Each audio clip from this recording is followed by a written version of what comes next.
Good morning mga budil. Magtatanim po tayo ng mga pinatubo natin ito. Avocado. Ayan.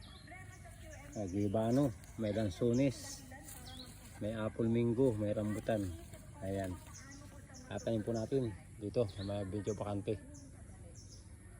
Bahala na kung siya mabubuhay po. Kasi ito natutulugan ng tubig.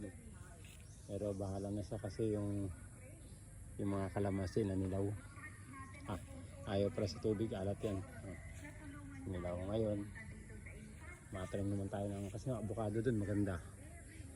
Isa avocado yung masantol avocado. Ayun. Ganda siguro maganda dito avocado. Kaya let's go mga budil. Tanim natin to. Ayan mga budil. Apple mango yan, apple mango. Yung masarap na mango, hindi man talagang apple yung maliit-liit sa apple mango. Yun. May tanim din doon isa.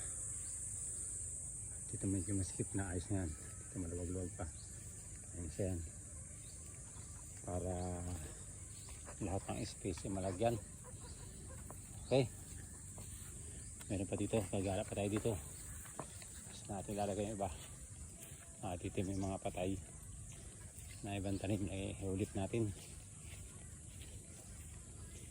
Sayang kasi yung mga bakante. Ito. Ewan ko ano meron dito. Ano man natin to. Meron dito. Mangga. Meron.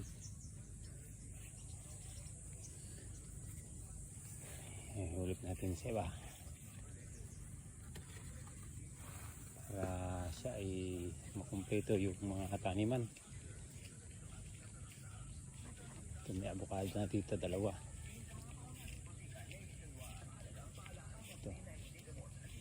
Doon. Medyo tampas na po tayo magtanim. Mga budil. Ayan o. Ayan. Hindi po yung jaming ko yan kinalabaw. Ayan. Tapos dito, ayan, pantayan. Kailangan pantay-pantay na sa pagitan ng mga nyug. Ayan isa o. Gibano. Yan. Kaya itanim natin sa lupa kasi ang lupa naghihintay lamang. Tapos doon pantay din. Yung sabila na yun. Yun.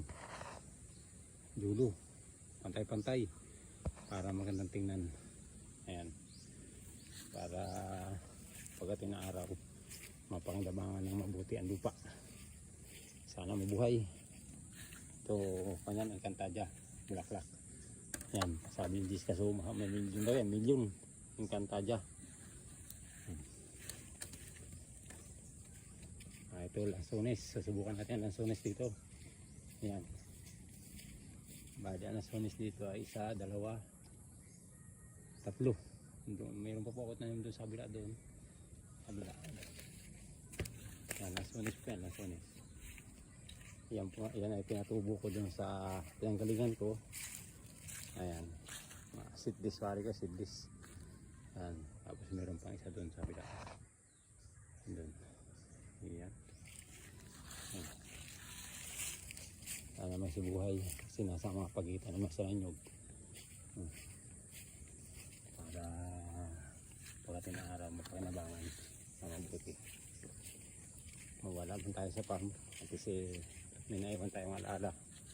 Ayan, ayan, lansones dito at naniman ko rin dito kasi nakalinya yung mangga na yun. Yung mangga na yun ay sweet gimaras. Ayan. Ayan. Bago kailangan doon palagyan pa natin doon kung maging may bakante pa tayong binhi. Punla, lagyan natin yan. Para walang bakante. Ayan. Sweet gimaras. Malaki na. Tapos dito, tinamnan natin dito. May isang rambutan. Isinigit ko na dito. Para may natanim tayo kahit paano po unti-unti. Ano po? Ayan. Alagaan yung mga bibi yan ha. Mga bibi. Alagaan yung aking mga tanim ha. Hindi ko ayos. Santulwari ko to. Yung bangkok. Ayos lang yan. At least putas pa rin yan. Ha? Tulo ng paus na kaputin nyo.